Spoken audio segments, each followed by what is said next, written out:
नमस्कार आप सभी को। स्वागत है आपका Harshita with Hindi YouTube channel पे। तो कल हमने टॉपिक स्टार्ट किया था हिंदी साहित्य का इतिहास। उसमें हमने क्या देखा था कि आचार्य रामचंद्र शुक्ल जी ने साहित्य की परिभाषा कैसे दी है कि प्रत्येक देश का साहित्य वहां के जनता की चित्त वृत्ति का संचित प्रतिबिंब होता है। और रामचंद्र शुक्ल जी का इतिहास ग्रंथ था हिंदी साहित्य का इतिहास। उन्होंने अपने ग्रंथ में कौन सी पद्धति को अपनाया है? विदेहवादी पद्धति को अपनाया है, जिसके जन्मदाता कौन थे? तेन माने जाते थे, जो कि एक फ्रेंच विद्वान थे। इसके बारे में हमने कल डिटेल से पढ़ा था और हमने देखा कि हिंदी साहित्य का इतिहास सर्वप्रथम किस भाषा में लिखा गया? फ्रेंच भाषा में लिखा गया। किसके द्वारा लिखा गया? ग्रासा दत्तासी के द्वारा।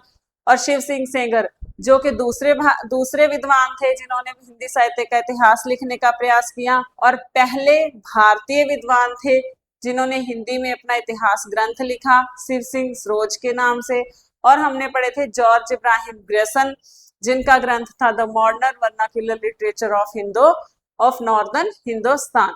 देखो आज हम पढ़ेंगे मिश्र बंधु। इनका भी बहुत योगदान है हिंदी साहित्य के इतिहास के विकास में। तो आज हम देखते हैं मिश्र बंधु।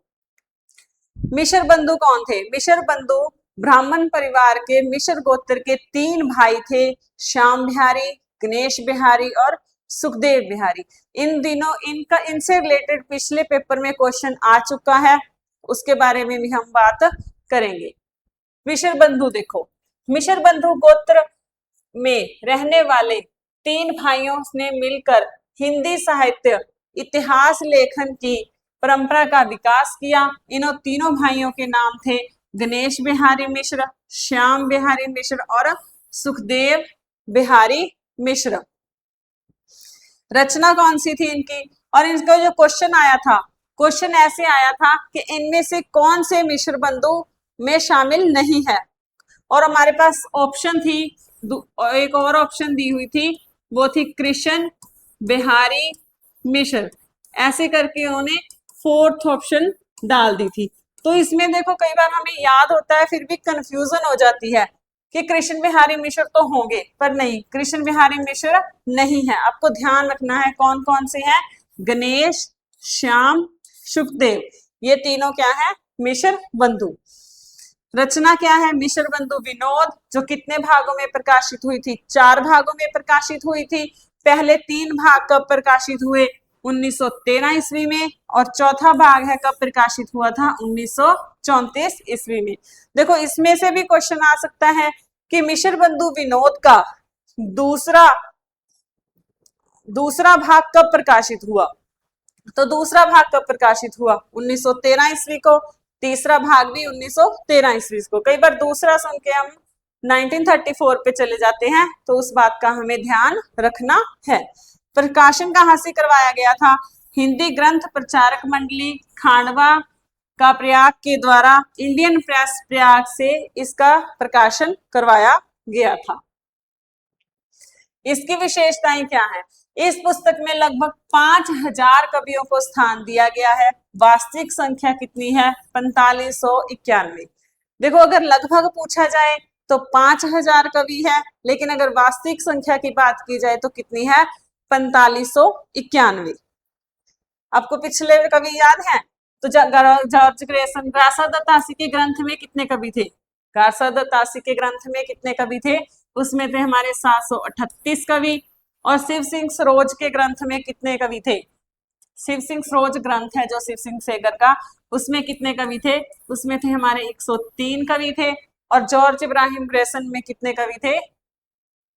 उनके ग्रंथों में कवि थे हमारे पास 952। तो अब आते हैं हमारे पास मिश्र बंधु। मिश्र बंधुओं में कवियों की वास्तविक संख्या क्या है? 4591। अनेक अज्ञात कवियों को भी इसमें शामिल करके उनके साहित्यिक महत्व पर प्रकाश डाला गया है। ठीक है, जो भी अज्ञात कवि थे जिनका वर्णन पिछले ग्रंथों में नहीं हुआ था, उनका वर्णन भी कहते मिश्र बंधुओं ने किया है। कवियों के जीवन चरित्र के वर्णन के साथ साथ साहित्य के विविध अंगों पर भी प्रकाश डाला गया है। इसमें तुलनात्मक पद्धतियों का अनुसरण करते हुए कवियों की विविध श्रेणियां बनाने का प्रयास किया गया है। सबसे पहले तुलनात्मक पद्धति का प्रयोग करने वाले कौन थे? मिशर बंधु। हिंदी साहित्य इतिहास का इतिवृत्तात्मक लेखन, इतिवृत्तात्मक का क्या मतलब होता है? इतिवृत्ता इस शब्द का अर्थ है बढ़ा चढ़ाकर लिखना। सर्वप्रथम मिशर बंधु विनोद से ही प्राप्त होता है। ये कौन कहते हैं? डॉक्टर राम कुमार वर्मा। इसमें प्रमुख कवियों का विवरण समालोचना सहित विस्तार पूर्वक दिया गया है और सामान्य कवियों की नामावली केवल संक्षिप्त सूचनाओं के साथ दी गई है। ये कह रहे हैं कि इसमें जो महत्वपूर्ण कवि थे उनका जो विवरण है वो विस्तार पूर्वक किया गया है, जो सामान्य कवि थे उनका वर्णन कम किया गया है। ग्रेसन की पद्धति का अनुसरण करते हुए, जिनके ग्रेसन, जॉर्ज इब्राहिम ग्रेसन, इनकी कौन सी पद्धति अपनाई थी? कालानुक्रम पद्धति। कहते उस पद्धति का अनुसरण करते हुए उन्होंने प्रत्येक कवि को एक सुनिश्चित संख्या प्रदान की है और बाद में मिलने वाले कवियों का भी समावेश कर दिया गया है। ये कह रहे हैं कि इन्होंने कालक्रमानुसार पद्धति अपनाई थी। कवियों के जन्म तिथियों के अकॉर्डिंग इन्होंने ग्रंथ में कवियों का विवरण किया था, लेकिन जो कवि बाद में मिले थे उनका भी इन्होंने अच्छे ढंग से समावेश उचित स्थान पर किया है। इन्होंने भी पुष्य, पुष्पदंत और पुंड को हिंदी का पहला कवि माना है। इन्होंने भी, और किसने माना था? शिव सिंह सेंगर ने। आधार ग्रंथ, मिश्र बंधुओं ने अपनी इतना बड़ा ग्रंथ तैयार किया है, देखो 5000 के लगभग कवि लिए हैं, तो इन्होंने आधार ग्रंथ कौन कौन से लिए? इस ग्रंथ की रचना करने के लिए मिश्र बंधुओं द्वारा पूर्व रचित निम्नांकित रचनाओं, सूचनाओं एवं स्रोतों का सहारा लिया गया। पहले कौन से ग्रंथ से इन्होंने मदद ली? शिव सिंह सरोज। कौन सा ग्रंथ? शिव सिंह सरोज। अन्य प्राचीन ग्रंथ संग्रह, the modern vernacular literature of Hindustan यानी कि जॉर्ज इब्राहिम ग्रेसन के ग्रंथ से। मुंशी देवी प्रसाद जोधपुर के लेख। मुंशी देवी प्रसाद की रचना कौन सी थी? कवि रत्नमाला। मिश्र बंधुओं की स्वकीय जांच एवं किंवदंतियां, जो इन्होंने अपनी जांच से जिन कवियों के बारे में पता लगाया था। काशी नागरी प्रचारणी सभा की खोज रिपोर्ट, ठीक है। काशी प्रचारणी नगर सभा का स्थापना कब हुई थी? इसकी स्थापना हुई थी हमारे 16 जुलाई 1893 ईस्वी। ये मोस्ट इंपॉर्टेंट डेट है, इसके बारे में भी हम आगे डिटेल में पढ़ेंगे। उसके बाद देखो 1900 ईस्वी में प्रकाशन का काशी नागरी प्रचारणी सभा 1893 ईस्वी में स्थापना हुई थी और 1900 ईस्वी में इसमें खोज कार्य आरंभ कर दिया गया था। इसका काम क्या था कि जो देश में अलग अलग जगह पे ग्रंथ बिखरे पड़े थे, उन सभी ग्रंथों को इकट्ठा करके उनको पता लगाकर उनका संग्रह किया गया था। देखो, नागरी प्रचारणी सभा काशी ने हिंदी के हस्तलिख ग्रंथों की खोज का कार्य आरंभ किया था। 1900 ईस्वी से 1908 ईस्वी तक बाबू श्याम सुंदर दास जी इस खोज कार्य के निरीक्षक थे और फिर 1908 से 1916 ईस्वी तक श्याम बिहारी मिश्र एवं सुखदेव बिहारी मिश्र इसके निरीक्षक रहे। श्याम बिहारी मिश्र और सुखदेव बिहारी मिश्र कब तक निरीक्षक रहे थे? 1908 ईस्वी से 1916 ईस्वी तक। इस खोज में नित्य नए नए कवि मिलते गए और इन सभी का परिचय मिश्र बंधु को होता गया। इसी जानकारी को उन्होंने मिश्र बंधु विनोद पुस्तक में सम्मिलित कर दिया। इस ग्रंथ के कुल कितने पृष्ठ हैं? 2250 पेजों से ये ग्रंथ लिखा गया। मिश्र बंधुओं द्वारा रचित एक और रचना है जिसका नाम है हिंदी नवरत्न। नवरत्न मतलब इसमें 9 कवियों का विवरण था। वो 9 कवियों को रत्न कहा गया है। वो 9 कवि कौन कौन से हैं? तुलसीदास जी, सूरदास, देव, बिहारी, त्रिपाठी बंधु।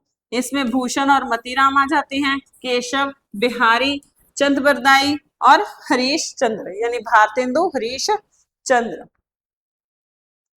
अब आ जाता है काल विभाजन के मिश्र बंधुओं ने हिंदी साहित्य के इतिहास का काल विभाजन कैसे किया। उन्होंने हिंदी साहित्य के इतिहास को 8 कालखंडों में विभाजित किया। हिंदी साहित्य को कितने कालखंडों में विभाजित किया? 8 कालखंडों में विभाजित किया। वो कौन कौन से थे? आरंभिक काल 700 विक्रमी संवत से 1444 विक्रमी संवत तक, इसको प्रारंभिक काल भी, प्रारंभिक काल कर लो, प्रारंभिक काल। प्रारंभिक काल के आगे दो भाग हैं, पूर्व आरंभिक काल और उत्तर आरंभिक काल। सेकंड हमारे पास आ जाता है माध्यमिक काल, इसको आगे दो भागों में किया गया, पूर्व माध्यमिक काल और प्रौढ़ माध्यमिक काल। तीसरा हमारे पास आ जाता है अलंकृत काल, इसके दो भाग किए गए, पूर्व अलंकृत काल और उत्तर अलंकृत काल। चौथा हमारे पास आ जाता है परिवर्तन काल और पांचवा हमारे पास आ जाता है वर्तमान काल। अब मिश्र बंधुओं ने का यह काल विभाजन ग्रेक्शन की अपेक्षा प्रौढ़ माना जाता था। प्रौढ़ माने विकसित है, कहते कुछ कारण है, पर इसको भी इतिहास ग्रंथ में नहीं स्वीकार किया गया था। इसमें हिंदी को पीछे से ले जाकर अपभ्रंश काल को सम्मिलित कर लिया गया है। देखो आचार्य रामचंद्र जी कहाँ से मानते हैं?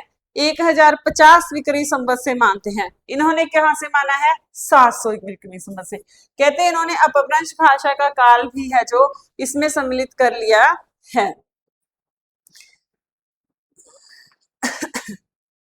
उसके बाद हमारे पास आ जाता है कालों के नामकरण पर। कहते कालों के नाम पर इन्होंने एक जैसी पद्धति पर नहीं किए गए हैं। जैसे आरंभिक व अलंकृत काल को के उपभागों में पूर्व व मध्य शब्दों का प्रयोग किया गया है, जबकि माध्यमिक काल के उपविभाजन में उत्तर के स्थान पर प्रौढ़ शब्द से काम लिया गया है।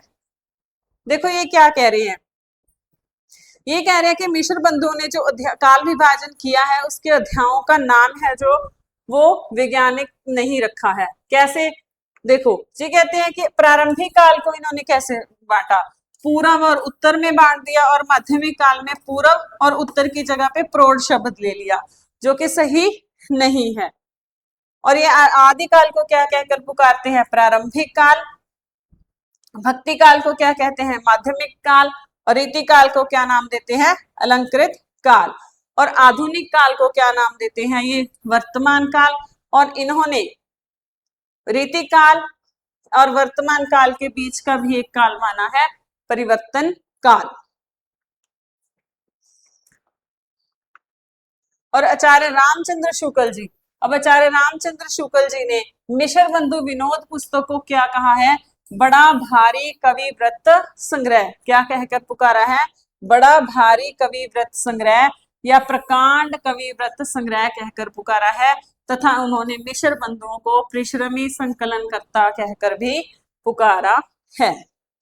देखो पहले शिव सिंह सेंगर का और ग्रासा दत्तासी के ग्रंथ को क्या कहा था आचार्य रामचंद्र शुक्ल जी ने? वृत्त संग्रह कहा था। और जॉर्ज ग्रेसन के ग्रंथ को क्या कहा था? बड़ा वृत्त संग्रह कहा था। और मिश्र बंधु के ग्रंथ को क्या कहा है? बड़ा भारी कवि व्रत संग्रह कहकर पुकारा है। और इन्होंने तो यह भी इन्होंने कहा है कि पूरे काल को उत्तर पूर्व मध्य भागों में बांट देना और ये भी ना देखना कि किस कालखंड के भीतर क्या आता है, ऐसे ग्रंथों को इतिहास ग्रंथ नहीं माना जाता। तो अब हम करते हैं हमारे आचार्य रामचंद्र शुक्ल जी, जो कि बहुत इंपॉर्टेंट है। सच्चे अर्थों में हिंदी साहित्य का परंपरागत इतिहास किसने लिखा था? आचार्य रामचंद्र शुक्ल जी ने। इनके इतिहास ग्रंथ का नाम क्या है? हिंदी साहित्य का इतिहास, जो 1929 ईस्वी में प्रकाशित हुआ। सच्चे अर्थों में हिंदी साहित्य का इतिहास लिखने की परंपरा का विकास आचार्य रामचंद्र शुक्ल के द्वारा किया गया। रचना का नाम क्या है? हिंदी साहित्य का इतिहास। कहाँ से प्रकाशन किया गया? नागरी प्रचारणी सभा काशी। और इसका प्रकाशन वर्ष क्या था? 1929। जनवरी 2029 ईस्वी में यह पुस्तक नागरी प्रचारणी सभा काशी द्वारा प्रकाशित हिंदी शब्द सागर की भूमिका के रूप में हिंदी साहित्य का विकास नाम से प्रकाशित हुई थी। ये क्या कह रहे हैं? 1929 ईस्वी में काशी नागरी प्रचारणी सभा द्वारा ये हिंदी साहित्य का विकास नाम से प्रकाशित हुई थी, जो क्या थी, हिंदी शब्द सागर की भूमिका के रूप में लिखी गई थी। अगर पूछ लिया जाए कि किसकी भूमिका के रूप में लिखा गया, हिंदी शब्द सागर की भूमिका के रूप में किस नाम से प्रकाशित हुई थी, पहले हिंदी साहित्य का इतिहास, लेकिन बाद में कहते इसी वर्ष के मध्य में उस भूमिका के आरंभ एवं अंत में बहुत सी बातें बढ़ाकर आचार्य शुक्ल ने इसे स्वतंत्र पुस्तक के रूप में स्वीकार किया। 1940 ईस्वी में इसका एक संशोधित एवं प्रवर्तित संस्कृत प्रकाशित किया गया। कब किया गया? 1940 ईस्वी में। अब हिंदी शब्द सागर, जो हिंदी शब्द सागर की भूमिका तैयार की गई थी, उसके निर्माण में 3 विद्वानों का योगदान है। कौन कौन से हैं? बाबू श्याम सुंदर दास, आचार्य रामचंद्र शुक्ल जी और रामचंद्र वर्मा। इन तीनों को भी ध्यान में रखना है। कौन कौन से हैं? बाबू श्याम सुंदर दास, आचार्य रामचंद्र शुक्ल और कौन से हैं? रामचंद्र वर्मा। ये ध्यान रखना है, रामचंद्र शुक्ल और रामचंद्र वर्मा। इसकी विशेषताएं क्या है? इस पुस्तक में लगभग कितने कवि थे? 1000 कवियों के जीवन का विवेचन किया गया। कवियों की संख्या की अपेक्षा उनके साहित्यिक मूल्यांकन को महत्व प्रदान किया गया। देखो ये कहते हैं कि कवियों की गिनती कितनी थी? 1000 थी, और मिश्र बंधुओं की लगभग कितनी थी? 5000। कहते इन्होंने कवियों को ऐसे नहीं देखा कि ज्यादा से ज्यादा कवि रखने हैं। इन्होंने क्या किया, जिन कवियों का हिंदी विकास में ज्यादा योगदान था उनको ही रखा है। जो कम महत्व वाले कवि थे उन्होंने इस ग्रंथ में नहीं रखा। कवियों की संख्या की अपेक्षा उन्होंने साहित्यिक मूल्यांकन को प्रदान किया गया। विकास में विशेष योगदान देने वाले कवियों को ही इसमें शामिल किया गया है। कम महत्व वाले कवियों को इसमें जगह नहीं मिली है। कवियों के काव्य निर्णय में आधुनिक समालोचनात्मक दृष्टिकोण अपनाया गया है। कौन सा दृष्टिकोण अपनाया है? समालोचनात्मक। कवियों एवं लेखकों की रचना शैली का वैज्ञानिक विश्लेषण किया है। इसमें प्रत्येक काल या शाखा की सामान्य प्रवृत्तियों का वर्णन कर लेने के बाद उनसे संबंधित प्रमुख कवियों का वर्णन किया गया है। ये कह रहे हैं, देखो जैसे प्रत्येक काल में जो सामान्य प्रवृत्तियां थी, जैसे आदकाल को इन्होंने वीर गाथा काल कहा है। जैसे उसमें ज्यादा क्या लिखे गए? वीर काव्य लिखे गए। तो उन्होंने इनको समान प्रवृत्तियों वाले को एक जगह रखा और फिर उसके बाद उनके कवियों का वर्णन किया। केदारनाथ पाठक, ये भी आपको ध्यान रखना है, केदारनाथ पाठक ने इस रचना में शुक्ल जी का अपूर्व सहयोग किया था। शुक्ल जी का अपूर्व सहयोग किया था। इस रचना के लेखन में शुक्ल जी ने निम्न रचनाओं से विशेष साहित्य सामग्री ग्रहण की है। हमने देखो और कवियों के आधार ग्रंथ हमें याद रहे या ना रहे, लेकिन ये चारों आधार ग्रंथ हमने याद रखने हैं। वो कौन कौन से हैं? मिश्र बंधु विनोद का था। कौन सा? मिश्र बंधु द्वारा लिखा गया। हिंदी कोविद रत्नमाला किसके द्वारा लिखा गया? बाबू श्याम सुंदर दास जी द्वारा। कविता कौमुदी रामनेश त्रिपाठी जी द्वारा। ब्रज माधुरी सार ब्रजोगी हरि। और इस ग्रंथ की शुरुआत कहाँ से होती है?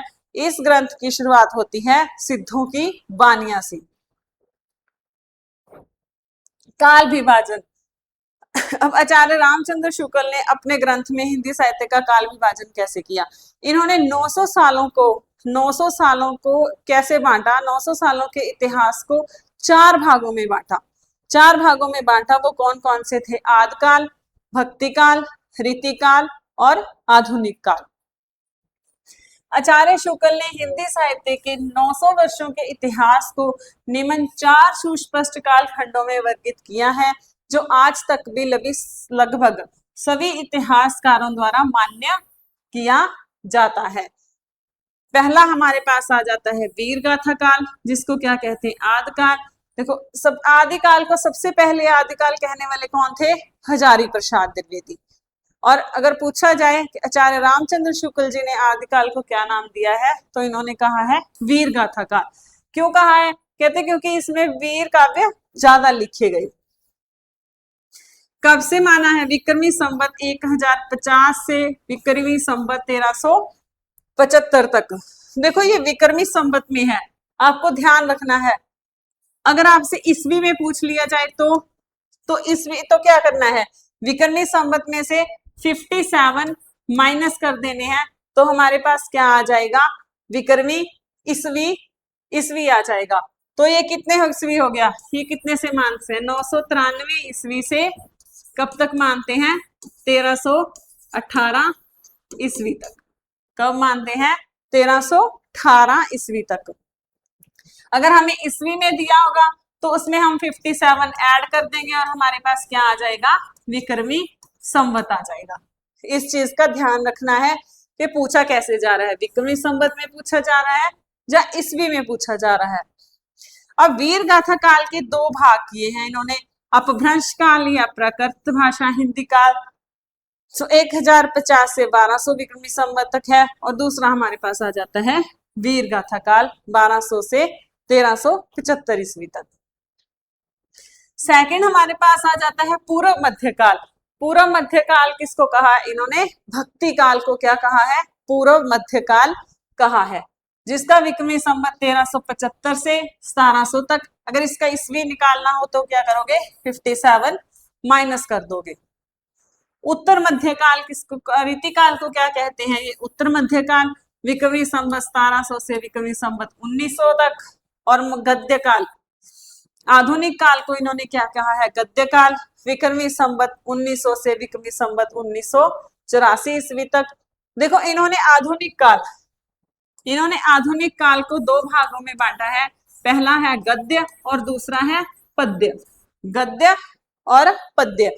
आगे गद्य को इन्होंने तीन भेद किए हैं, आगे गद्य के इन्होंने तीन भेद किए हैं, प्रथम उत्थान, द्वितीय उत्थान और तृतीय उत्थान। और इनका समय क्या था, 1925 विक्रमी संवत से 1950 विक्रमी संवत तक, और 1950 से 1975 विक्रमी संवत तक, और 1975 से अब तक। प्रथम उत्थान आधुनिक काल को दो भागों में रखा था, गद्य और पद्य, एक में जिसमें गद्य रचनाएं लिखी गई और दूसरा जिसमें पद्य लिखे गए। गद्य को आगे तीन भाग किए थे, प्रथम उत्थान, द्वितीय उत्थान और तृतीय उत्थान। और आगे इन्होंने भक्ति काल को भी इन्होंने चार भागों में रखा था, वो हम आगे देखते हैं। भक्ति काल को चार भागों में रखा था, निर्गुण काव्य धारा और सगुण काव्य धारा। निर्गुण काव्य धारा क्या है, जो निर्गुण थे, जो ईश्वर के निराकार रूप को मानते थे, ठीक है, और जो सगुण रूप को मान्यता देते थे वो क्या थे, सगुण। इसमें क्या आ जाते हैं, ज्ञानाश्री काव्य धारा और प्रेमाश्री काव्य धारा। ये आचार्य रामचंद्र शुक्ल जी ने दिए हैं। किसने दिए हैं, शुक्ल जी ने किया है। ज्ञानाश्री काव्य धारा, प्रेमाश्री काव्य धारा, कृष्णाश्री काव्य धारा और रामाश्री काव्य धारा। जो ये निर्गुण काव्य धारा थे, ये ब्रह्मा की उपासना निराकार रूप में करते थे, और कृष्ण काव्य जो रामाश्री काव्य हैं वो सगुण काव्य धारा में आते हैं। और आगे इनको क्या कहा गया है, ज्ञानाश्री काव्य धारा को कहा गया संत काव्य, प्रेमाश्री को सूफी काव्य, कृष्णाश्री काव्य धारा में क्या आता है, कृष्ण जी का वर्णन आता है, कृष्ण काव्य, और रामाश्री काव्य धारा में क्या आते हैं, हमारे राम काव्य। शुक्ल जी ने ये नाम दिए हैं, और शुक्ल जी के इन नामों को संत काव्य, सूफी काव्य, कृष्ण काव्य और राम काव्य, ये नाम देने वाले कौन है, हमारे राम कुमार वर्मा। कौन है, डॉक्टर राम कुमार वर्मा। प्रतिनिधि कवि कौन से हैं, अब संत काव्य के प्रतिनिधि कवि कौन से हैं, कबीर जी हैं, सूफी काव्य की जायसी, कृष्ण काव्य में हमारे सूरदास जी, और राम काव्य में तुलसीदास जी। इनको आगे हम भक्ति काल में डिटेल से पढ़ेंगे। आचार्य रामचंद्र शुक्ल जी का जीवन परिचय। अब देखो, आचार्य रामचंद्र शुक्ल जी का जन्म कब हुआ, 11 अक्टूबर 1884 ईस्वी को, और इनकी मृत्यु कब हुई, 2 फरवरी 1948 ईस्वी को। अब देखो इनका जन्म स्थान कहाँ हुआ, इनका जन्म स्थान कहाँ है, जन्म स्थान है इनका बस्ती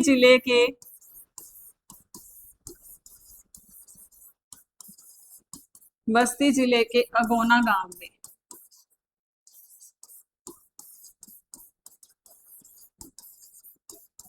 जो कहाँ है हमारा उत्तर प्रदेश में। बस्ती जिले के अगोना गांव में इनका जन्म हुआ। रचनाएं कौन सी हैं? हिंदी साहित्य का इतिहास 1929 में, जो सबसे बड़ा इतिहास ग्रंथ है। रस मीमांसा, एक सैद्धांतिक समीक्षा की गई है इसमें। गोस्वामी तुलसीदास जी, महाकवि सूरदास जी, ये दोनों क्या है, व्यवहारिक समीक्षा में आते हैं। चिंतामणि, जिसके 4 भाग हैं, इनका सर्व सुप्रसिद्ध निबंध है। विषय प्रपंच क्या है, दर्शन। और इनका एक काव्य संग्रह है जिसका नाम है मधुस्रोत्र। और इन्होंने संपादन कार्य भी किया है, जायसी ग्रंथावली और नागरी प्रचारणी पत्रिका का संपादन कार्य भी किया है। और इनके प्रिय कवि की बात की जाए तो इनके प्रिय कवि कौन से थे? आचार्य रामचंद्र शुक्ल जी के प्रिय कवि थे गोस्वामी तुलसीदास। ये क्या थे, इनके प्रिय कवि थे। विशेष तथ्य देखते हैं अब हम। आचार्य महावीर प्रसाद द्विवेदी के बाद हिंदी भाषा और साहित्य को सबसे महत्वपूर्ण देन किसकी है? आचार्य रामचंद्र शुक्ल जी की है। शुक्ल जी ने हिंदी साहित्य का पहला क्रमबद्ध इतिहास तैयार किया था। पहला क्रमबद्ध इतिहास तैयार किया और साहित्यिक आलोचना की पद्धति विकसित की। और आलोचना की पद्धति किसने विकसित की थी? आचार्य रामचंद्र शुक्ल जी ने। चिंतन और विश्लेषण परक निबंधकार के रूप में भी उनका स्थान शीर्ष है। कविता, नाटक, कहानी आदि सृजनात्मक विद्याओं में भी उनका उल्लेखनीय योगदान माना जाता है। शुक्ल जी हिंदी के प्रथम साहित्य इतिहासकार हैं जो साहित्य की परंपरित इतिहास लेखन पद्धति को बदलकर एक ऐसी शैली का विकास करते हैं जो कविवृत्त परिचय जैसी कथित इतिहास लेखन की सीमाओं को उजागर कर वैज्ञानिक और आलोचनात्मक दृष्टि को विकसित करती है। इनका एक विशेष कथन है कि यदि प्रबंध काव्य एक विस्तृत वनसतली है तो मुक्तक काव्य क्या है, एक चुना हुआ गुलदस्ता। यदि प्रबंध काव्य एक विस्तृत वनसतली है तो मुक्तक काव्य क्या है, एक चुना हुआ गुलदस्ता है। आचार्य रामचंद्र शुक्ल जी ने आदिकाल को क्या नाम दिया था? वीर गाथा काल। इन्होंने इसे वीर गाथा काल नाम देने के लिए क्वेश्चन पूछा गया है, कितने ग्रंथों को आधार बनाया था? आचार्य रामचंद्र शुक्ल जी ने आदिकाल को वीर गाथा काल नाम देने के लिए कितने ग्रंथों को आधार बनाया था? तो वो आएगा हमारे पास 12 ग्रंथों को आधार बनाया था। और वो 12 ग्रंथ कौन कौन से हैं? देखो, आचार्य रामचंद्र शुक्ल ने वीर गाथा काल नामकरण के लिए निम्न 12 ग्रंथों को आधार बनाया था। पहले है हमारे पास विजयपाल रासो, जो किसके द्वारा रचित है? नल्ल सिंह भाट के द्वारा। इसमें राजा विजय सिंह की वीरता का वर्णन किया गया है। हमीर रासो सारंगधर का। पृथ्वीराज रासो, इसके लेखक कौन है? हमारे चंद बरदाई। इसमें पृथ्वीराज चौहान की वीरता का वर्णन किया गया है। ये सभी वीर काव्य हैं। इसमें राजाओं की वीरता, शौर्य, उनके युद्धों का वर्णन किया गया है, इसीलिए उन्होंने इसे वीर गाथा काल नाम दिया था। परमाल रासो, इसमें महोबे के 2 वीर थे, आला और उदल। ये किसके द्वारा रचित है? जगनिक द्वारा। बीसल देव रासो, खुमान रासो जो हमारी दलपति विजय की है, कीर्तिलता, कीर्ति पताका और विद्यापति की पदावली, ये तीनों किसकी हैं? हमारे विद्यापति की हैं। जयचंद प्रकाश भट्ट केदार की है। जय मयंक जस चंद्रिका, ये मधुकर कवि की रचना है। खुसरो की पहेलियां हमारे अमीर खुसरो जी की हैं। अब देखो, खुसरो की पहेलियां और विद्यापति की पदावली, इन दोनों को छोड़ के बाकी सभी क्या थे? वीर काव्य थे। इसमें राजाओं की वीरता का वर्णन किया गया था, इसीलिए इसे वीर गाथा काल नाम दिया। आचार्य हजारी प्रसाद द्विवेदी ने इनके समर्थन में एक जगह लिखा है, शुक्ल जी ने प्रथम बार हिंदी साहित्य के इतिहास को कविवृत्त संग्रह की पिटारी से बाहर निकाला। ये कहते हैं कि शुक्ल जी ने पहली बार हिंदी साहित्य के इतिहास को कविवृत संग्रह की पिटारी से बाहर निकाला, क्योंकि उससे पहले के ग्रंथ क्या थे, कोई वृत्त संग्रह था, कोई बड़ा भारी वृत्त संग्रह था, लेकिन इन्होंने वृत्त संग्रह की पिटारी से बाहर निकाल दिए। अब हमारे पास आ जाते हैं आचार्य हजारी प्रसाद द्विवेदी, जो कि आचार्य रामचंद्र शुक्ल जी के सबसे बड़े आलोचक माने जाते हैं। ठीक है, उनके तथ्यों को किसी प्रमाण से विरोध करना, इनको टक्कर देना, ये काम सिर्फ हजारी प्रसाद द्विवेदी जी ने किया है। अब हम इनके बारे में पढ़ते हैं। इनका जन्म काल कब हुआ, 1907 ईस्वी में। जन्म स्थान कहाँ है इनका, ग्राम छपरा, जिला बलिया, उत्तर प्रदेश में। मृत्यु काल 1979 ईस्वी में। इनकी प्रमुख रचनाएं कौन सी हैं, इनकी प्रमुख रचनाएं हैं हिंदी साहित्य की भूमिका 1940 ईस्वी, हिंदी साहित्य का आदिकाल 1952 ईस्वी, हिंदी साहित्य का उद्भव एवं विकास 1952 ईस्वी। काल विभाजन, अब आचार्य हजारी प्रसाद द्विवेदी ने काल विभाजन क्या किया, इन्होंने भी 4 भागों में बांटा है, आदिकाल, भक्तिकाल, रीतिकाल और आधुनिक काल। देखो, आचार्य हजारी प्रसाद द्विवेदी जी द्वारा भी शुक्ल के काल वर्गीकरण में थोड़ा सा फेरबदल करते हुए हिंदी साहित्य के इतिहास को निम्न 4 कालखंडों में वर्गीकृत किया है। पहला कौन सा है हमारे पास, आदिकाल, जो कहाँ से है 1000 ईस्वी से 1400 ईस्वी तक, भक्तिकाल 1400 ईस्वी से 1600 ईस्वी तक, और रीतिकाल 1600 ईस्वी से 1800 ईस्वी तक। आधुनिक काल है 1800 ईस्वी से 1952 ईस्वी तक। आचार्य रामचंद्र शुक्ल जी ने कब से शुरू में आना था, आचार्य रामचंद्र शुक्ल जी ने माना था 993 ईस्वी से, और ये कहां से मानते हैं, 1000 ईस्वी से। उसके बाद आ जाते हैं विशेष तथ्य। आचार्य हजारी प्रसाद द्विवेदी आचार्य शुक्ल के सबसे बड़े आलोचक माने जाते हैं। डॉक्टर गणपति चंद्र गुप्त क्या कहते हैं, डॉक्टर गणपति चंद्र गुप्त कहते हैं कि द्विवेदी जी सबसे पहले व्यक्ति हैं जिन्होंने आचार्य शुक्ल की अनेक धारणाओं और स्थापनाओं को चुनौती देते हुए सबल प्रमाणों के आधार पर खंडित किया है। ऐसे ही उनकी धारणाओं को और मान्यताओं को चुनौती नहीं दी, उनके लिए इन्होंने सबल प्रमाण दिए हैं। इन्होंने शुक्ल के वीर गाथा काल को आदिकाल कहकर पुकारा है। इन्होंने आदिकाल को क्या कहा है, अत्यधिक विरोधों एवं व्याघातों का युग भी कहा है। आदिकाल को क्या कहा है, अत्यधिक विरोधों एवं व्याघातों का युग कहा है। काशी हिंदू विश्वविद्यालय में हिंदी विभाग के अध्यक्ष, नागरी प्रचारणी पत्रिका के संपादक और उत्तर प्रदेश हिंदी ग्रंथ अकादमी के अध्ययन के रूप में इनकी सेवाएं क्या रही हैं, सराहनीय रही हैं। इनकी प्रतिभा से प्रभावित होकर लखनऊ विश्वविद्यालय ने, कौन से विश्वविद्यालय ने, लखनऊ विश्वविद्यालय ने इन्हें डी.लिट की उपाधि प्रदान की थी तथा भारत सरकार ने इन्हें पद्म भूषण से अलंकरण से सम्मानित किया। इनका प्रसिद्ध कथन क्या है, इनका प्रसिद्ध कथन है तुलसीदास जी के बारे में। तुलसीदास जी के बारे में ये कहते हैं, भारत का लोक नायक वही हो सकता है जो उचित समन्वय कर सके। अब इनको कौन कौन से सम्मान प्राप्त हुए थे, सन 1962 में ज्ञानपीठ साहित्य अकादमी पुरस्कार मिला था, टैगोर द्वारा मिला गया था इनको टैगोर सम्मान, और 1973 ईस्वी में साहित्य अकादमी पुरस्कार मिला था इनको आलोक पर्व, जो कि इनका निबंध है। इन्होंने अपभ्रंश के कवि, किस कवि को, इन्होंने अपभ्रंश के कवि अब्दुल रहमान को क्या माना है, हिंदी का पहला कवि माना है। आचार्य रामचंद्र शुक्ल जी हिंदी का पहला कवि मानते हैं राजा मुंज को, और हजारी प्रसाद द्विवेदी किसे मानते हैं, अब्दुल रहमान को। ये गाथा को प्राकृत का एवं दोहे को अपभ्रंश का मुख्य छंद मानने वाले इतिहासकार भी माने जाते हैं। ये कहते क्या है, जो गाथा है वो प्राकृत भाषा का छंद है और दोहा किसका है, अपभ्रंश का। अब हमारे पास आ जाते हैं हमारे डॉक्टर नगेंद्र।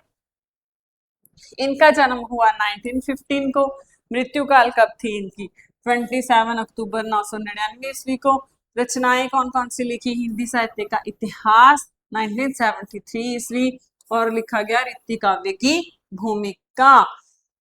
इन्होंने भी अपने इतिहास साहित्य को चार कालखंडों में बांटा है। इन्होंने भी संपूर्ण सिंधी इतिहास को चार प्रमुख कालखंडों में बांटा है। आधुनिक काल को भी आगे इन्होंने आधुनिक काल को भी कितने उपभागों में बांटा है? चार उपभागों में बांटा है। सबसे पहला हमारे पास आता है आदिकाल, जो 10वीं शताब्दी के मध्य से कहां से है? 14वीं शताब्दी के मध्य तक। जो 10वीं शताब्दी और 14वीं शताब्दी क्या है? ये हमारे पास आ जाता है जैसे 700 ईस्वी से यह। और भक्ति काल क्या है? 14वीं शताब्दी के मध्य से 17वीं शताब्दी के मध्य तक। रीति काल 17वीं शताब्दी के मध्य से 19वीं शताब्दी के मध्य तक। और आधुनिक काल है 19वीं शताब्दी के मध्य से अब तक।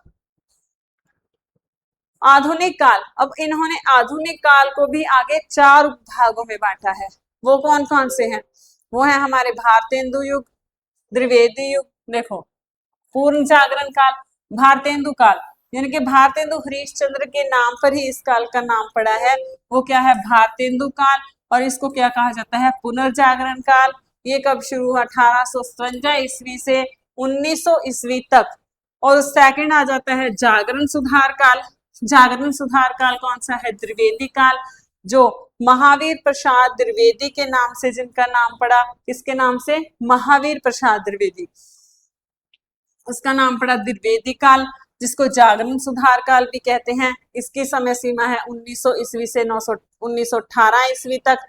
उसके बाद आ जाता है छायावाद काल, 1918 ईस्वी से 1938 ईस्वी तक।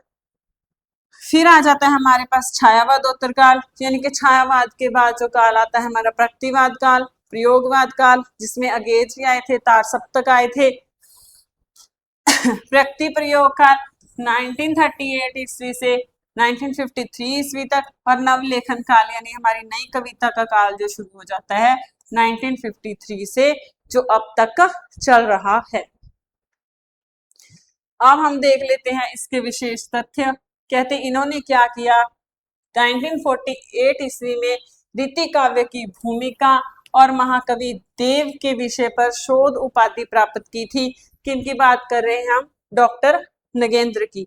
इन्होंने आदिकाल को क्या कहा है? आक्रमणों एवं युद्धों के प्रभावों की मन स्थितियों का प्रतिफल। डॉक्टर नगेंद्र ने आदिकाल को क्या कहा है? आक्रमणों एवं युद्धों के प्रभावों की मन स्थितियों का प्रतिफल कहकर पुकारा है। हजारी प्रसाद द्विवेदी जी ने आदिकाल को क्या कहा है? अत्यंत विरोधों एवं व्याघातों का काल कहा है। और डॉक्टर नगेंद्र ने आक्रमणों एवं युद्धों के प्रभावों की मनोस्थितियों का प्रतिफल कहा है। अब हमारे पास आ जाते हैं डॉक्टर राम कुमार वर्मा, जिनका इतिहास ग्रंथ है हिंदी साहित्य का आलोचनात्मक इतिहास। इनके ग्रंथ का नाम है हिंदी साहित्य के आलोचनात्मक ग्रंथ का आलोचनात्मक इतिहास। इनका जन्म कब हुआ? 15 सितंबर 1905 में। मृत्यु काल 1990 ईस्वी में। जन्म स्थान था सागर जिला मध्य प्रदेश, सागर जिला मध्य प्रदेश में। रचना कौन सी थी इनकी? हिंदी साहित्य का आलोचनात्मक इतिहास, जिसका प्रकाशन कब हुआ? 1938 ईस्वी। कब हुआ? 1938 ईस्वी। इसकी प्रमुख कृतियां, काव्य कौन कौन से थे इनके? अंजलि, हिमहास, निशित, जोहर, चित्तौड़ की चिंता, आकाशगंगा, रूपराशि, चित्ररेखा, एकलव्य और अभिशाप। काल विभाजन, इन्होंने भी कहते शुक्ल के वर्गीकरण के आधार पर ही हिंदी साहित्य को 5 काल खंडों में बांटा है। डॉक्टर राम कुमार वर्मा ने कितने काल खंडों में बांटा है? 5 काल खंडों में बांटा है। रामचंद्र शुक्ल जी ने कितने भागों में बांटा था? 4 भागों में बांटा था।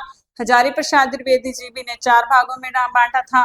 और मिश्र बंधुओं ने इसे 8 भागों में बांटा था। और जो हम देखते हैं कि अब डॉक्टर राम कुमार वर्मा ने संधि काल, चारण काल, भक्ति काल, रीति काल और आधुनिक काल, आदि संधि काल की समय सीमा क्या है? विक्रमी संवत 750 ईस्वी से विक्रमी संवत 1000 ईस्वी तक, और चारण काल विक्रमी संवत 1000 ईस्वी से विक्रमी संवत 1375 ईस्वी तक। देखो ये इन्होंने क्या कहा है, आदिकाल को, आदिकाल को इन्होंने क्या नाम दिया है? संधि काल और चारण काल। आदिकाल को ये क्या कहते हैं? संधि काल और चारण काल। चारण काल में इन्होंने, संधि काल में इन्होंने सिद्ध साहित्य का वर्णन किया है। भक्ति काल विक्रमी संवत 1375 से 1700 तक, रीति काल का समय है 1700 विक्रमी संवत से 1900 तक, और आधुनिक काल का है 1900 से अब तक।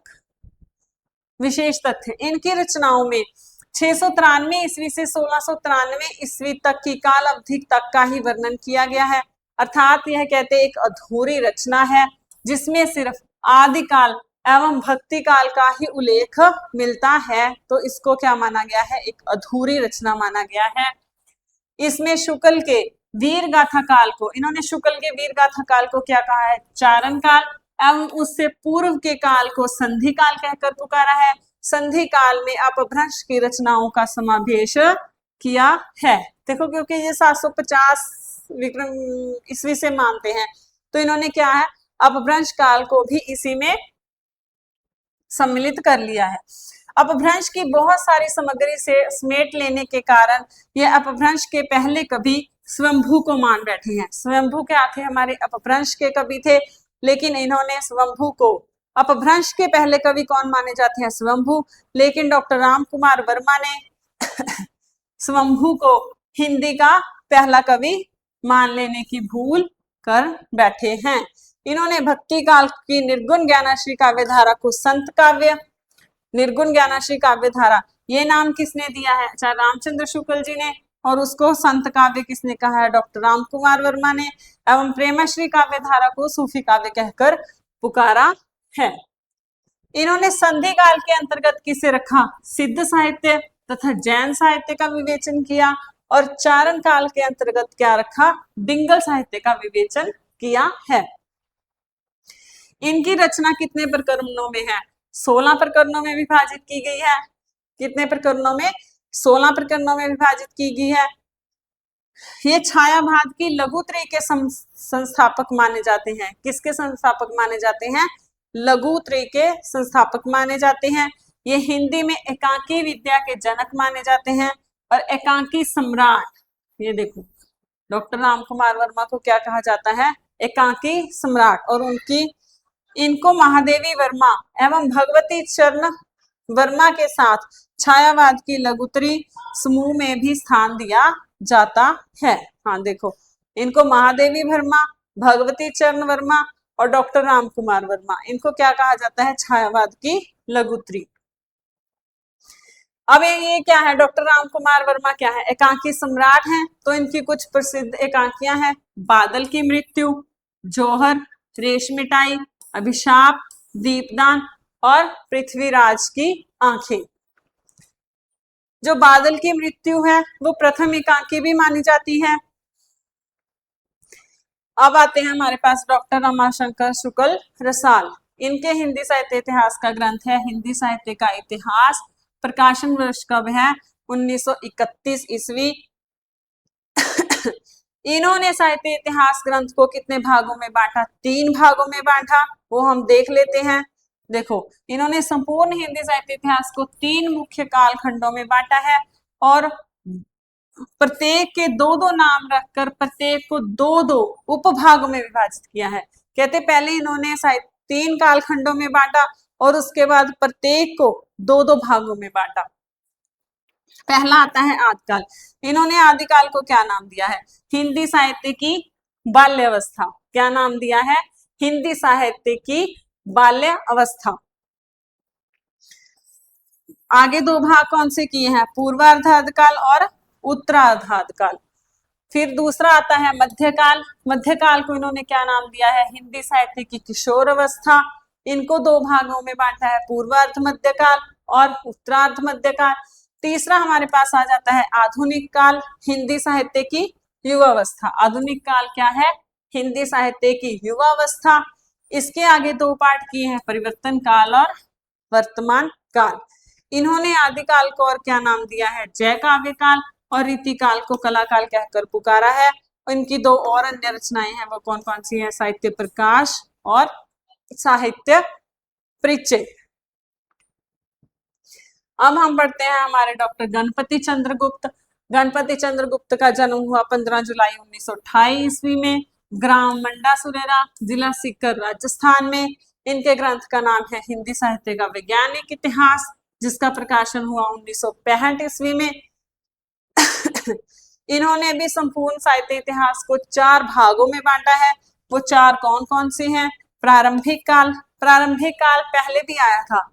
प्रारंभिक काल और किसने कहा है, मिश्र बंधुओं ने, मिश्र बंधुओं ने भी आदिकाल को क्या कहा है, प्रारंभिक काल। और डॉक्टर गणपति चंद्र गुप्त भी क्या कहते हैं, प्रारंभिक काल। कहाँ से, 1184 ईस्वी से 1350 ईस्वी तक। पूर्व मध्य काल 1350 से 1600 ईस्वी तक। उत्तर मध्य काल 1600 से 1857 ईस्वी तक। और आधुनिक काल 1857 ईस्वी से अब तक। अब इनका विशेष तथ्य क्या है, इन्होंने भक्तिकालीन साहित्य को, देखो आचार्य रामचंद्र शुक्ल जी ने भक्तिकालीन साहित्य को 4 भागों में बांटा था। पहले निर्गुण काव्य और सगुण काव्य, आगे इनको 2-2 भागों में बांटा था। जैसे कौन कौन से थे वो, ज्ञानाश्री काव्यधारा, प्रेमाश्री काव्यधारा, रामाश्री काव्यधारा और कृष्णाश्री काव्यधारा। और इन्होंने भक्तिकाल साहित्य को कितने भागों में बांटा है, 3 भागों में बांटा है। वो कौन कौन से हैं, धर्माश्रित, राज्याश्रित और लोकाश्रित। देखो ये चीज हमें ध्यान में रखनी है कि भक्ति काल को जो धर्माश्रित, लोकाश्रित, राज्य आश्रित, ये 3 भागों में बांटा है। वो किन्होंने बांटा है, वो हमारे बांटा है गणपति चंद्र गुप्त जी ने। ये जैन कवि शालिभद्र सूरि को हिंदी का पहला कवि मानते हैं। ये पहला कवि किसे मानते हैं, शालिभद्र सूरि को, जिनका समय क्या था, 1184 ईस्वी। अब हम देखते हैं बाबू श्याम सुंदर दास। इनकी रचनाएं कौन सी है, हिंदी कोविद रत्नमाला। हिंदी कोविद रत्नमाला पहले कहाँ आई थी, आचार्य रामचंद्र शुक्ल जी के जो 4 आधार ग्रंथ में, उनमें से एक है हिंदी कोविद रत्नमाला, बाबू श्याम सुंदर दास जी की, हिंदी भाषा और साहित्य। इन्होंने काल विभाजन कैसे किया, आदि युग, पूर्व मध्य युग, उत्तर मध्य युग और आधुनिक युग। जिनके पीछे युग लगता है वो काल विभाजन किसने किया है, बाबू श्याम सुंदर दास जी ने। अब देखो कितने विद्वान आए, सभी ने अपने अपने अकॉर्डिंग कालखंडों में बांटा। किसी ने 4 कालखंडों में, 5 कालखंडों में, और फिर उनके नाम दिए, उनके समय अलग अलग बताया। लेकिन जो एक आदर्श काल विभाजन है वो कब से कब तक माना जाते हैं, वो देख लेते हैं। पूर्ववर्ती वर्गीकरण के आधार पर हिंदी साहित्य के संपूर्ण इतिहास को निम्नानुसार वर्गित किया जा सकता है। पहला माना गया है आदिकाल 1000 ईस्वी से 1350 ईस्वी तक, भक्तिकाल 1350 ईस्वी से 1650 ईस्वी तक, और रीतिकाल 1650 ईस्वी से 1850 ईस्वी तक। और आधुनिक काल को आगे 5 खंडों में बांटा गया है। पहला हमारे पास आ जाता है भारतेंदु युग, जो भारतेंदु हरिश्चंद्र जी के नाम से है। पुनर्जागरण काल, इसको क्या कहा जाता है, पुनर्जागरण काल 1850 ईस्वी से 1900 ईस्वी तक। जागरण सुधार काल, द्विवेदी युग 1900 ईस्वी से 1920 ईस्वी तक। छायावाद काल क्या है, जो प्रसाद पंत निराला युग, इसमें क्या आ जाते हैं, प्रसाद पंत और निराला युग। जो छायावाद के 4 स्तंभ माने जाते हैं वो कौन कौन से हैं, जयशंकर प्रसाद, सुमित्रानंद पंत, सूर्यकांत त्रिपाठी निराला और महादेवी वर्मा। ये क्या माने जाते हैं, छायावाद काल के 4 स्तंभ माने जाते हैं। प्रगतिवाद काल, साम्यवाद युग। प्रगतिवाद काल क्या है, इसके प्रतिनिधि कवि कौन थे, नागार्जुन। प्रयोगवाद काल, तार सप्तक, हमारे अंग्रेज जी आ जाते हैं यहाँ पे, 1943 ईस्वी से 1953 ईस्वी तक। नवलेखन काल यानी नई कविता युग, जो 1953 ईस्वी से अब तक चल रहा है। ये तो हमारे पास हो गया एक आदर्श काल विभाजन कि कौन कौन से विद्वान आए, उन्होंने कितने कालखंडों में इतिहास को बांटा, आचार्य रामचंद्र शुक्ल जी ने 900 वर्षों के इतिहास को 4 कालखंडों में बांटा और उनसे मिलता जुलता ही सभी के द्वारा वर्गीकरण किया गया है। और अन्य कुछ विद्वान भी हैं जिन्होंने अपने इतिहास ग्रंथ लिखे। देखो उनको हमें डिटेल में नहीं करना, उनके हमने सिर्फ ग्रंथ का नाम याद करना है, ठीक है। तो जो कवि इंपॉर्टेंट थे वो हमने डिटेल से कर लिए, अब इनके हमने सिर्फ रचनाओं का नाम याद करना है। देखो सबसे पहले आते हैं डॉक्टर नलिन विलोचन शर्मा, जिनके रचना का नाम था हिंदी साहित्य का इतिहास दर्शन। नलिन विलोचन शर्मा, हिंदी साहित्य का इतिहास दर्शन। डॉक्टर लक्ष्मी सागर वैष्णव, आधुनिक हिंदी साहित्य। डॉक्टर लक्ष्मी सागर वैष्णव का कौन सा है? आधुनिक हिंदी साहित्य। डॉक्टर श्री कृष्ण लाल जी का है आधुनिक हिंदी साहित्य का विकास। डॉक्टर धीरेन्द्र वर्मा की रचना का नाम है हिंदी साहित्य। और भागीरथ मिश्र ने लिखा हिंदी काव्य शास्त्र का इतिहास। भागीरथ मिश्र का कौन सा है? हिंदी काव्य शास्त्र का इतिहास। डॉक्टर टीकम सिंह तोमर का ग्रंथ है हिंदी वीर काव्य। डॉक्टर रामस्वरूप चतुर्वेदी का है हिंदी साहित्य और संवेदना का विकास। माता प्रसाद गुप्त जी का हिंदी पुस्तक साहित्य। परशुराम चतुर्वेदी जी ने लिखा उत्तरी भारत की संत परंपरा। विश्वनाथ प्रसाद मिश्र का है हिंदी साहित्य का अतीत। और ब्रज रतन दास जी का है खड़ी बोली हिंदी साहित्य का इतिहास। रामनेश त्रिपाठी जी की सबसे इंपॉर्टेंट है कविता कौमुदी, जो 2 भागों में प्रकाशित हुई। प्रथम भाग हुआ 1917 में और द्वितीय भाग हुआ 1926 ईस्वी में, जिसमें कुल 138 कवि थे। डॉक्टर बच्चन सिंह जी का है हिंदी साहित्य का दूसरा इतिहास। राहुल संस्कृतन का है हिंदी काव्य धारा और प्रभाकर माचवे का है हिंदी साहित्य की कहानी। रामवर सिंह जी का है हिंदी साहित्य की प्रवृत्तियां। राममूर्ति त्रिपाठी जी का है हिंदी साहित्य का इतिहास। नंद दुलारी वाजपेयी जी का है हिंदी साहित्य का संक्षिप्त इतिहास। और हमारे अगे जी का, जो इनका पूरा नाम है सच्चिदानंद हीरानंद वात्सायन अगे, इनके इतिहास ग्रंथ का नाम है हिंदी साहित्य का आधुनिक इतिहास। अब हमारे आ जाते हैं महेश दत्त शुक्ल, जो हमने पहले किए हुए हैं। भाषा काव्य संग्रह, वियोगी हरि जी का ब्रज माधुरी सार और इंद्रनाथ मदान का कौन सा है? Modern Hindi literature. राहुल संस्कृतन जी का पुरातन निबंधावली। रामनेश त्रिपाठी जी का हिंदी का संक्षिप्त इतिहास। बद्रीनाथ भट्ट जी का है हिंदी और गौरीशंकर त्रिवेदी जी का है सुकवि सरोज। गौरीशंकर त्रिवेदी का क्या है? सुकवि सरोज। देखो राइटर तो और भी हैं, और भी बहुत सारे विद्वान हैं जिन्होंने बहुत से इतिहास ग्रंथ लिखे हैं, लेकिन जो कुछ पेपर के पॉइंट ऑफ से इम्पोर्टेंट है मैंने सिर्फ आपको वही लिखवाए हैं, ये आप नोट कर लेना। उम्मीद करती हूँ आज की क्लास आपको अच्छी लगी होगी। तो मिलते हैं कल नई क्लास में। धन्यवाद।